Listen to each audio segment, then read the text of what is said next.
December 8ಕ್ಕೆ Kannada ಚಿತ್ರರಂಗದ ಮೇರು ನಟಿ ಲೀಲಾವತಿ ಕಣ್ಮರೆಯಾಗಿ 1 ವರ್ಷ. ತಾಯಿಯ ಸವಿ ನೆನಪಿಗಾಗಿ ಮಗ ವಿನೋದ್ ರಾಜ್ ಲೀಲಾವತಿಯವರ ಸ್ಮಾರಕ ನಿರ್ಮಾಣ ಮಾಡಿದ್ದಾರೆ. ಇನ್ನು ನೆಲಮಂಗಲದ ಸೋಲದೇವನಹಳ್ಳಿಯ ಫಾರ್ಮ್ ಹೌಸ್ನಲ್ಲಿ ದಿವಂಗತ ಲೀಲಾವತಿ ಸ್ಮಾರಕ ಉದ್ಘಾಟನೆಗೆ ಸಿದ್ಧವಾಗಿದೆ. ಇಂದು ಬೆಳಗ್ಗೆ 9:30ಕ್ಕೆ ಡಿಸಿಎಂ ಡಿಕೆಶಿ ಉದ್ಘಾಟನೆ ಮಾಡಲಿದ್ದಾರೆ. ಸಚಿವ ಮುನಿಯಪ್ಪ, ನಿರ್ಮಲಾನಂದ ಶ್ರೀ, ನೆಲಮಂಗಲದ ಸಿದ್ದಲಿಂಗ ಶ್ರೀ ಭಾಗಿಯಾಗುವ ಸಾಧ್ಯತೆ ಇದೆ. ಲೀಲಾವತಿ ಅಗಲಿದ ಕ್ಷಣದಿಂದಲೂ ವಿನೋದ್ ರಾಜ್ ಅವರು ತಾಯಿಯ ನೆನಪಿನಲ್ಲೇ ಕಾಲ ಕಳೆಯುತ್ತಿದ್ದಾರೆ. ಅಮ್ಮನ ನೆನಪಿಗಾಗಿ ಯಾರ ಸಹಾಯವೂ ಪಡೆಯದೆ 1 ಕೋಟಿ ರೂಪಾಯಿಗೂ ಹೆಚ್ಚು ವೆಚ್ಚದಲ್ಲಿ ತಮ್ಮ ತೋಟದಲ್ಲಿ ಸ್ಮಾರಕವನ್ನ ಅವರು ನಿರ್ಮಿಸಿದ್ದಾರೆ. ಲೀಲಾವತಿಯವರ ಬಾಲ್ಯದಿಂದ ಬದುಕಿನ ಕೊನೆ ಕ್ಷಣದವರೆಗೂ ಸವೆಸಿ ಹೋದ ಕಾಲಘಟ್ಟಗಳ 60ಕ್ಕೂ ಹೆಚ್ಚು ಫೋಟೋಗಳನ್ನು ಸ್ಮಾರಕದಲ್ಲಿ ಅಳವಡಿಸಲಾಗಿದೆ ಎಂಬುದು ವಿಶೇಷ.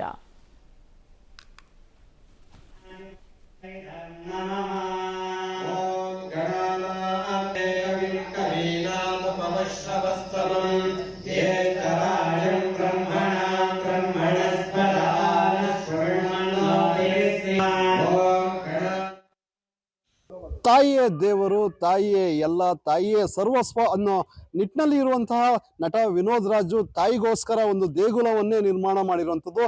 ನಾನೀಗ ನೆಲಮಂಗಲದ ಸೋಲದೇವನಹಳ್ಳಿಯ ಅವರ ಫಾರ್ಮ್ ಹೌಸ್ನ ಮುಂದೆ ಇದ್ದೀನಿ. ಈ ಫಾರ್ಮ್ ಹೌಸ್ಗೆ ಈಗಾಗಲೇ ಸುಂದರವಾಗಿ ತಾಯಿಯೇ ದೇವರು, ವರನಟಿ ಡಾಕ್ಟರ್ ಲೀಲಾವತಿ ದೇಗುಲ ಅಂತೇಳಿ ಪುತ್ರ ವಿನೋದ್ ರಾಜು ಸ್ವಂತ ಪ್ರಯತ್ನದಿಂದ ಮಾಡಿಸಿರುವಂತಹ ಒಂದು ಈ ಕಟ್ಟಡ ಇದಾಗಿರುವಂಥದ್ದು. ಒಂದು ದೇವಾಲಯದ ರೀತಿಯಲ್ಲೇ ಯಾವೆಲ್ಲ ವಸ್ತುಗಳನ್ನ ಮತ್ತೆ ಈ ದೇವಾಲಯದಲ್ಲಿ ಅವರ ಸಣ್ಣ ವಯಸ್ಸಿನಿಂದ ಹಿಡಿದು ಹಿರಿಯ ವಯಸ್ಸಿನ ತನಕ ಇರುವಂತಹ ಫೋಟೋ ವಿನ್ಯಾಸಗಳನ್ನು ಸಹ ಈ ದೇಗುಲದಲ್ಲಿ ನಿರ್ಮಾಣ ಮಾಡಿಸಿರುವಂಥದ್ದು. ಸುಮಾರು 1 ಕೋಟಿಗೂ ಹೆಚ್ಚು ಹಣದ ಒಂದು ಖರ್ಚನ್ನ ಮಾಡಿ ಈಗಾಗಲೇ ಭವ್ಯವಾದ ಸುಂದರವಾದ ನೂತನ ಒಂದು ಕಟ್ಟಡವನ್ನ, ದೇವಾಲಯವನ್ನ, ಸಮಾಧಿಯನ್ನ ನಿರ್ಮಾಣ ಮಾಡಿಸಿದ್ದಾರೆ. ರಾಜ್ಯದ ಉಪಮುಖ್ಯಮಂತ್ರಿಗಳಾದ ಡಿಸಿಎಂ ಡಿ.ಕೆ. ಶಿವಕುಮಾರ್ ಅವರು ಸಹ ಇದನ್ನ ಉದ್ಘಾಟನೆಯನ್ನ ಮಾಡಲಿದ್ದಾರೆ. ಹೀಗಾಗಿ ಸಂಪೂರ್ಣವಾಗಿ ಈ ದೇಗುಲ ಒಂದು ಹೊಸ ವಿನ್ಯಾಸದ ರೂಪದಲ್ಲೇ ನಿರ್ಮಾಣ ಆಗಿರೋದಂಥದ್ದು ನಾವು ನೋಡ್ತಾ ಇರ್ಬೋದಾಗಿದೆ. ಲೀಲಾವತಿ ಅವರ ಸಮಾಧಿ ಬಳಿ ನನಗೆ ಬಂದೆ, ನೋಡ್ತಾ ಇರ್ಬೋದು. ದೇವಾಲಯದ ರೀತಿಯಲ್ಲೇ ಕಲ್ಲಿನ ಕಂಬಗಳಿಂದ ಸಂಪೂರ್ಣವಾಗಿ ಸುಂದರವಾದ ಭವ್ಯ ಸಮಾಧಿಯನ್ನ ಮಗ ವಿನೋದ್ ರಾಜ್ ಮಾಡಿಸಿರುವಂಥದ್ದು. ಇಲ್ಲಿ ಸಾಕಷ್ಟು ವಿವಿಧ ರೀತಿಯ ಕಲ್ಲುಗಳನ್ನ ಬಳಕೆ ಮಾಡಲಾಗಿದೆ.